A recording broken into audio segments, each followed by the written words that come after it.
নতুন অধিনায়ক, নতুন দায়িত্ব এবং নতুন কিছু করার কিন্তু এখন পুরোদমে প্রচেষ্টায় রয়েছে মেহেদী হাসান মিরাজ। কারণ ওডিআই ম্যাচে কিন্তু তার অভিষেক হতে যাচ্ছে অধিনায়কত্ব নিয়ে। আর শ্রীলঙ্কার সাথেই কিন্তু এটা দিয়ে কিন্তু শুরু হয়েছে তার অধিনায়কত্বের দায়িত্ব। এর আগে কিন্তু সাকিব, মুশফিক এবং মাহমুদুল্লাহ অনেকে কিন্তু অধিনায়কত্ব করেছেন এবং প্রত্যেকেই কিন্তু সফলতা হয়েছেন এবং কেউ কেউ কিন্তু ব্যর্থতা হয়েছে। এবার দেখা যাক বাংলাদেশের বর্তমানে অন্যতম অলরাউন্ডার মেহেদী হাসান মিরাজ কিছু করিয়ে দেখাতে পারেন কিনা।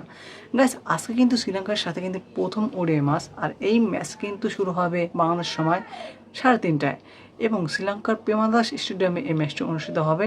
এবং এই ম্যাচ কিন্তু ঘিরে রয়েছে অনেক রহস্য এবং অনেক কিছু অজানার।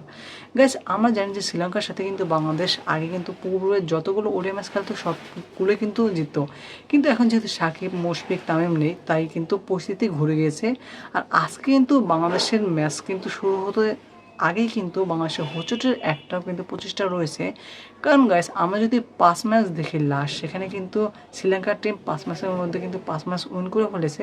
অন্যদিকে কিন্তু বাংলাদেশ কিন্তু একটা ম্যাচ উইন করতে পারেনি।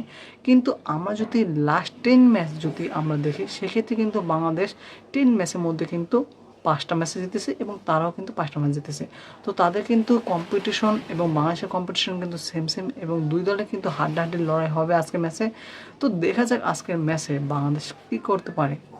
বাংলাদেশকে শ্রীলঙ্কা মাঠে গিয়ে কি সেই আগের মতো জিততে পারে কি না, না বাংলাদেশ বড় রকম একটা ধাক্কা খাবে। তো ম্যাচটি দেখতে হলে অবশ্যই কিন্তু 3:30টায় টিভির সামনে বসে দেখতে হবে। তো আর এই ম্যাচের পূর্ণাঙ্গ স্কোর আপডেট পেতে আমাদের পেজের সাথে কিন্তু থাকতে হবে।